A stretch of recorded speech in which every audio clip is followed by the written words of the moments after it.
dinañ wàññi li nga xamante ni moom mooy ci wàllu électricité beeg yooyu énergie bi fan yu néew un gouvernement sérieux du waxee noonu moo tax ma bëgg ko laaj fan yu néew moom mooy lan ci gouvernement boo xamante ni qui travaille sérieusement la.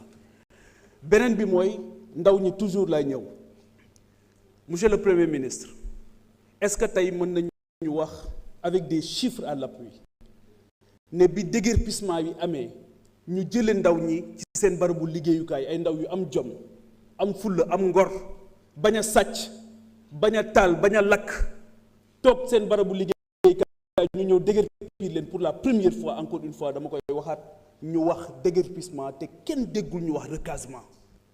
ndaw ñooñ nan lañ leen di def wala ndax dañ leen di dugalaat ci avion yi ñu dem witti fële ca Espagne wala nan lañ leen di def. donc seetaan bi ñu leen seetaan c'est extraordinaire boroom xam-xam daf doon wax ne chiffres yi c'est des êtres très fragiles lu leen neex mën nga leen ko waxloo lu leen neex mën nga leen ko defloo chiffres yi ngeen di wax fii yépp tey par rapport à la réalité beneen affaire la réalité mooy aujourd'hui li ngeen di wax fii tey ba moo tax bi ngeen jëlee kàddu ba tey lu ci ëpp ci tubaab ngeen ko wax parce que ñi nekk ci napp gi kenn waxu leen woon loolu ñi nekk ci mbay mi kenn waxu leen woon loolu ñi nekk ci càmm gi kenn waxu leen woon loolu étudiants yi université yépp fi mu ne ni moo ngi boy te kenn déggu leen ci yëyu leen ci yàbbiwu leen ci ce qui est inadmissible. Qu'est-ce qui se passe seen cuune gouvernement bi jàpp naa ne dafa atteindre son seuil de compétence seen cuune xamoon nañ ko waaye seen ñàkk yërmande moom a bett indifférence. Monsieur le Premier ministre ndax yëg nga ne à titre d'exemple lu ëpp juróom-ñaar fukki fan 70 jours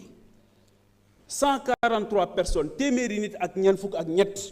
ci hôtel Radisson bu Diamniadio ñoo ngi tëdd ci hall hôtel bi ñaari soxna yoo xamante ni loolu rek mooy seen moyen de lutte ndax turki yi teg nañ leen lu métti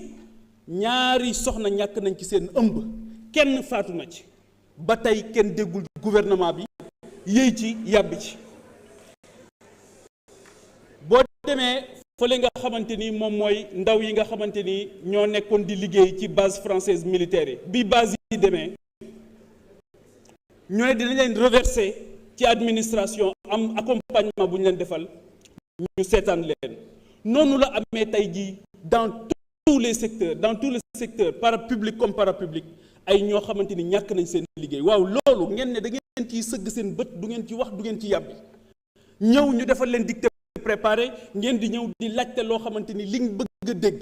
kuy aj ku aj du bëgg ku teen fi mu ne nii da ngeen aj bëggu leen ku teen dëkk bi yépp ay morceaux yu xonq la te bëggu leen koo gis ñun nag suñu responsabilité mooy dinañ ñëw wax leen ko ma bëggoon a laaj wax ngeen fi léegi bor bi man jàpp naa ne du njàmbaar ci yéen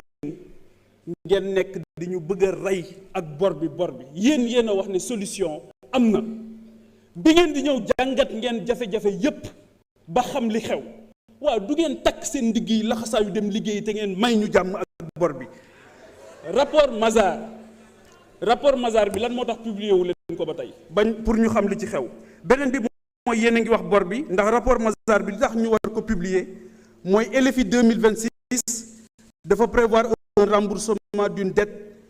à hauteur de 516 milliards mais rapport bi génn leen ko bu fekkee ne da ngeen a bëgg lépp leer kon absence de transparence boobu tamit dafa doy waar. Depuis juin 2024 aucune publication des bulletins statistiques trimestriels sur la dette loolu tamit lan moo ko waral kon dafa mel ni li nga xamante ni moom ngeen di digle wala ngeen koy tere da ngeen di def safaan bi donc man li may ñaan mooy ngeen yokku njàmbaar yokku cawarte bàyyi tuumaalante bi bàyyi yàq gor yi bàyyi yambar bi nga xamante ni gis naa ko ci yéen te liggéeyal askan bi beneen bi mooy monsieur le premier ministre Bakel ak Touba dañ ne yóbbu nañ fi 8 milliards fii ñu ne yóbbu nañ fi 7 milliards 500 millions waaye ba tey ñooñu kenn gisu ci dara kon yokku leen góorgóorlu.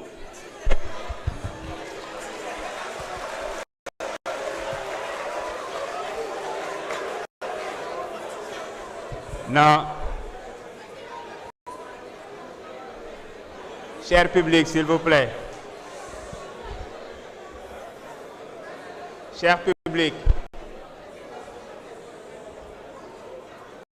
dama bëggoon rek rappeler à l'attention du public que conformément aux dispositions de l'article 63 du règlement intérieur, toute personne qui manifeste bruyamment son approbation ou sa désapprobation est sur le champ expulsée par les agents chargés du maintien de l'ordre. Il est interdit de mettre en service les téléphones portables. bëgguñu yegg foofu kon nañu muñalante rek ngir askan wi mën cee jariñu bu baax a baax. Ibrahima Mbodj mën nga ñëw jël kàddu. Serigne Cheikh Thioro Mbacké mën nga waajal.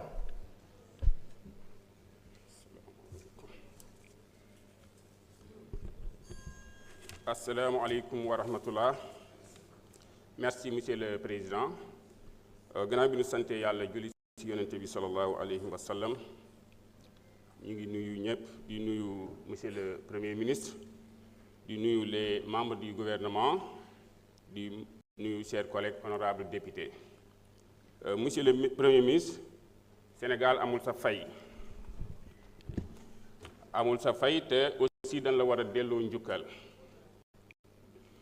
parce que tout simplement yow la ñu radié dans la fonction publique. Pourquoi? Parce que da nga wax ni Sénégal fi mu jëm baaxul.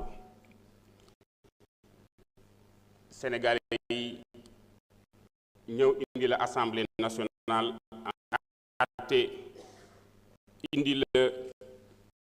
ci réew mi yaag sa frère Bassirou Diomaye Diakhar Faye ngeen def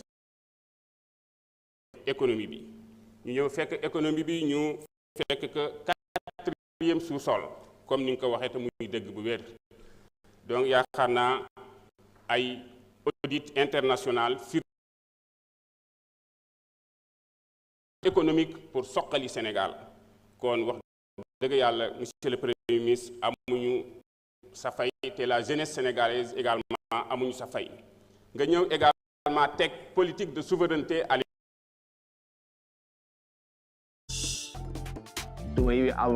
Jumia Black Friday lépp gën a yomb.